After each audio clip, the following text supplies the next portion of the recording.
बेसनचा वापर जर तुम्ही मी सांगितलेल्या पद्धतीने केला तर मी तुम्हाला खात्रीने सांगते तुमचा चेहरा अगदी उजळण्यासाठी हेल्प होईल. आणि मी असं म्हणणार नाही की तुम्ही सावळे असाल तर गोरे व्हाल, पण जो काही तुमचा स्किन टोन असेल त्यापेक्षा 1 ते 2 टोन फेअर नक्कीच व्हाल. तुमच्या चेहऱ्यावरील टॅनिंग, ड्रायनेस, काळेपणा, डाग धब्बे एकदम नाहीसे होतील आणि चेहरा अगदी चमकू लागेल. आज मी तुमच्यासोबत अशी एक होममेड आणि नैसर्गिक उपाय शेअर करणार आहे ज्यामुळे तुम्हाला पार्लरमध्ये जाण्याची देखील अजिबात गरज लागणार नाही आणि याचे कोणतेही साईड इफेक्ट देखील तुमच्या चेहऱ्यावरती होणार नाहीत. उलट जे काही होतील ते फायदेच होतील. त्यामुळे आपला हा व्हिडिओ तुम्ही शेवटपर्यंत नक्की बघा आणि व्हिडिओ तुम्ही कोणत्या गावामधून किंवा मग कोणत्या शहरामधून पाहताय हे देखील मला कमेंटमध्ये नक्की सांगा. बघा, आपली ही रेमेडी बनवण्यासाठी सर्वात अगोदर आपल्याला एक स्वच्छ असा बाउल घ्यायचा आहे आणि त्यामध्ये साधारणतः 1 चमचा एवढं बेसन पीठ ऍड करा. कारण बेसन हे प्रत्येक स्किन टाईपसाठी जगातील सर्वोत्तम असं नैसर्गिक क्लिन्झर आहे. आणि विशेषतः उन्हाळ्यामध्ये जर तुम्ही बेसनचा वापर फेसवॉश म्हणून किंवा मग क्लिन्झर म्हणून केला तर तुमच्या चेहऱ्यावरील जे काही टॅनिंग असेल, काळेपणा असेल, अनइव्हन स्किन टोन असेल आणि तुमची त्वचा जर खूप जास्त प्रमाणात ऑइली असेल आणि त्यामुळे चेहऱ्यावरती वारंवार पिंपल्स वगैरे येत असतील तर आपल्या या रेमेडीच्या वापराने हे सगळं काही कमी होण्यासाठी तुम्हाला हेल्प होईल. आणि मी तुम्हाला अगदी 100% गॅरंटी देते की जेव्हा तुम्ही आपली ही रेमेडी वापराल तेव्हा तुमच्या स्किनच्या सगळ्या काही समस्या दूर होतील आणि स्किन अगदी हेल्दी आणि ग्लोईंग बनण्यासाठी हेल्प होईल. साधारणतः 1 चमचा एवढं बेसन आपला हा पॅक बनवण्यासाठी पुरेसा आहे. पण जर तुम्हाला चेहऱ्यावरती आणि सोबतच हातापायांवरती देखील हा पॅक अप्लाय करायचा असेल तर तुम्ही 2 ते 3 चमचे बेसनचा वापर देखील इथं नक्कीच करू शकता. आता त्यानंतर आपल्याला याच्यामध्ये आणखी एक महत्त्वाचा असा घटक ऍड करायचा आहे आणि ते म्हणजे हळद. आपल्याला या पॅकमध्ये कस्तुरी हळदीचाच म्हणजेच वाईल्ड टर्मरिकचा वापर करायचा आहे. आणि जर तुमच्याकडे वाईल्ड टर्मरिक अवेलेबल नसेल तर तुम्ही किचनमधील साध्या हळदीचा देखील नक्कीच वापर करू शकता, पण अगदी थोड्या प्रमाणावरती करा. हळद आपल्या त्वचेचा रंग उजळवते आणि चेहऱ्यावरती एखाद्या नवीन नवरीसारखा ग्लो आणते. त्यासोबतच हळदीमध्ये औषधी आणि हिलिंग प्रॉपर्टीज असतात ज्यामुळे आपल्या चेहऱ्यावरील ॲक्ने, पिंपल्स आणि डाग धब्बे कमी होण्यासाठी हेल्प होते आणि आपली त्वचा अधिक जास्त चांगली आणि उजळ बनते. त्वचेवरील टॅनिंग कमी होतं आणि सोबतच डाग धब्बे देखील कमी होण्यासाठी हेल्प होते. आणि जर स्किनवरती खूप जुनं असं टॅनिंग असेल, पिगमेंटेशनचे मास असतील किंवा मग वांग आलेलं असेल तर हे सगळं काही कमी करण्यासाठी हळद आपल्याला खूप जास्त प्रमाणावरती हेल्प करत असते. आणि तुम्ही लग्नामध्ये देखील पाहिलेलं असेल की लग्नाच्या अगोदर हळद लावली जाते, कारण हळदीमुळे आपल्या चेहऱ्यावरती एक इन्स्टंट असा ग्लो येतो आणि त्यामुळे अगदी चेहरा नवीन नवरीसारखा चमकायला सुरुवात होते. त्यामुळे तुम्ही देखील आपल्या या फेस पॅकमध्ये हळदीचा वापर अगदी नक्की करा. वाईल्ड टर्मरिक नसेल तर तुम्ही साधे किचनमधील हळद देखील नक्कीच वापरू शकता.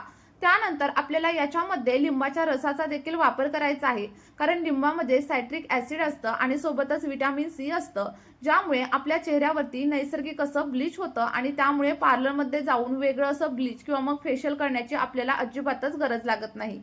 पण जर का तुमची स्किन खूप जास्त सेन्सिटिव्ह असेल तर तुम्ही तर लिंबाच्या रसाचा वापर अजिबात करू नका, तर त्याऐवजी तुम्ही टोमॅटोच्या रसाचा वापर देखील नक्कीच करू शकता. व्यवस्थित असं मिक्स करून घ्या आणि त्यानंतर आपल्याला याच्यामध्ये 2 ते 3 चमचे एवढा रोज वॉटरचा वापर करायचा आहे. कारण रोज वॉटरमध्ये कूलिंग प्रॉपर्टीज असतात ज्यामुळे जर आपल्या त्वचेवरती जळजळ वगैरे होत असेल तर ती कमी होते. त्वचेवरती सूज आलेली असेल, सैलपणा असेल किंवा मग सुरकुत्या असतील तर ते सगळं काही कमी होण्यासाठी रोज वॉटर आपल्याला हेल्प करत असतं. कारण रोज वॉटर आपल्या त्वचेसाठी एखादं नैसर्गिक टोनर म्हणून काम करतं आणि यामध्ये असलेले सौम्य असे अँटीबॅक्टेरियल गुणधर्म जे आपल्या स्किनवरील बॅक्टेरियल इन्फेक्शन कमी करतात आणि जर भविष्यामध्ये आपल्या स्किनवरती ॲक्ने किंवा मग पिंपल्स येणार असतील तर ते देखील कमी करण्यासाठी हेल्प करत असतं. यामुळे आपल्या त्वचेचा रंग बदलण्यासाठी, चेहऱ्यावरील टॅनिंग कमी करण्यासाठी आणि त्वचेला अगदी उजळ आणि चमकदार बनवण्यासाठी हेल्प होत असते.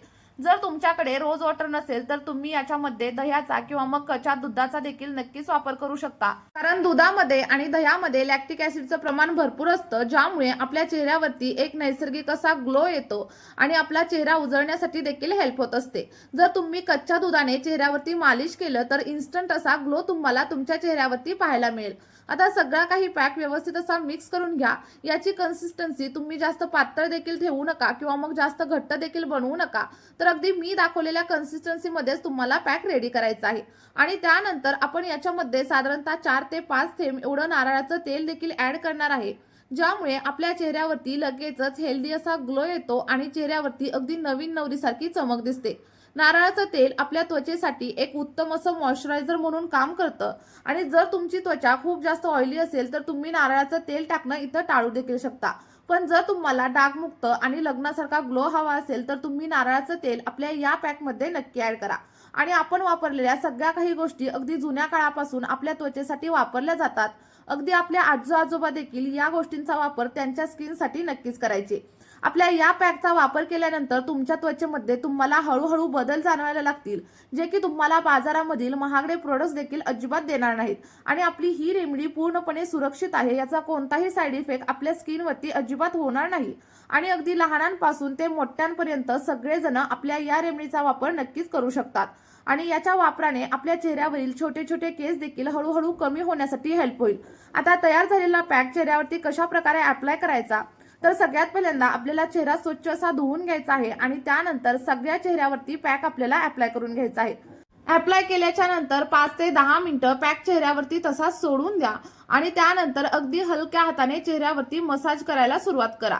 तुम्ही अगदी सर्क्युलर मोशन मध्ये तुमच्या गालांवरती, नाकाच्या साईडला, त्यानंतर फोरहेड वरती आणि चिन चीक वरती सगळीकडे व्यवस्थित असा मसाज करून घ्या. ज्यामुळे काय होईल, तुमच्या चेहऱ्यावरती जे काही ब्लॅक हेड्स असतील, व्हाईट हेड्स असतील ते निघून जातील आणि चेहऱ्यावरील पिगमेंटेशनचे मास देखील हळूहळू लाईट होण्यासाठी हेल्प होईल. व्यवस्थित असं 5 ते 10 मिनिटांसाठी मसाज करा आणि त्यानंतर अगदी थंड पाण्याने चेहरा धुवून टाका. बघा, त्यानंतर तुमच्या चेहऱ्यावरती इन्स्टंट असा ग्लो तुम्हाला पाहायला मिळेल. आणि चेहरा वॉश केल्यानंतर एखादं लाईट मॉइश्चरायझर किंवा मग सनस्क्रीन चेहऱ्यावरती अप्लाय करायला अजिबात विसरू नका. यामुळे आपल्या चेहऱ्यावरील जी काही ओपन पोअर्स असतात ते कमी होण्यासाठी हेल्प होते. चला तर मग तुम्ही देखील आपली ही रेमेडी नक्की ट्राय करून बघा. जे काही तुम्हाला रिझल्ट भेटतील ते कमेंटमध्ये शेअर करायला विसरू नका. या व्हिडिओमध्ये आपण इथेच थांबूया. Bye bye.